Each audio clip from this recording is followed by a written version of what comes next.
Welcome to this Business Office mini-series, and this is engagement.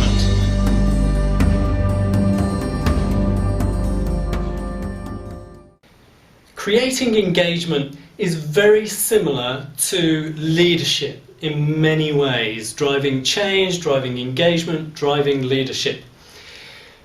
However, there is a good process behind the way that you can generate engagement in any business. And unfortunately, I have to say, in a lot of businesses that I've consulted in or worked in, I think that engagement is not very good, or at least what I've seen is not very good.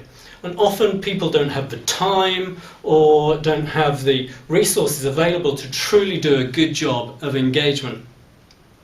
However, I'm going to show you a very simple process and some very simple tools, if you like, that you can use to increase engagement in almost anything you're doing. And you can apply this actually just as much to, say, IT development of software as you can in services or business or projects, and sometimes even products, indeed. But it is a basic process that can be applied across all of these. To start with, the basic process that's widely used is something called the change acceleration process that was developed by Todd Jick many years ago, actually I think in GE.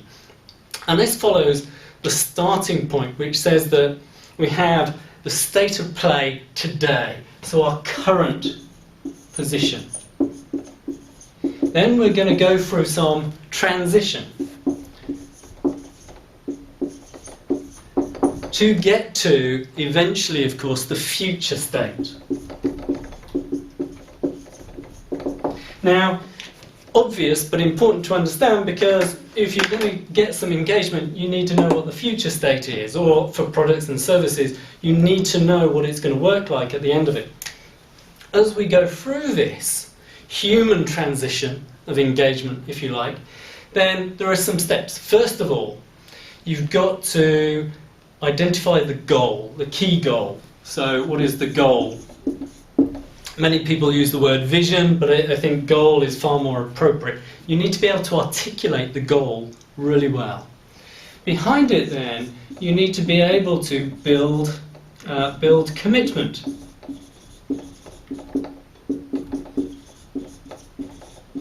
Easier said than done, of course. So to build commitment, you need to do a very key thing, which is communicate.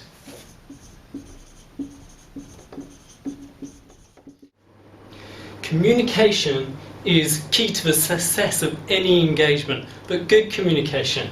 Communicate appropriately and timely.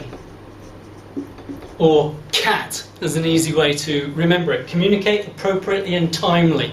You can overdo communication, you can underdo communication. So do communication really well to help build commitment. Then make the commitment last. Again, easier said than done. You have to work at keeping commitment going, growing commitment, keeping the momentum you often hear in engagement is a key part. A third way of helping you support your engagement is to understand the behaviour that you want to drive, the behaviour that you have to display to generate engagement, and the behaviour you want to generate in the people around you that generates the engagement, yet again.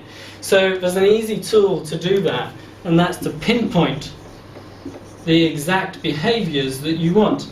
There's an easy tool. You can use the good old fishbone diagram with the goal in the front, and then looking at the different behaviours that you want to specifically identify to drive the goal forward. So pinpointing behaviours is also a great way of enabling your engagement going forward. So that was a short introduction to engagement as part of our Business Office mini-series. Thank you very much for watching.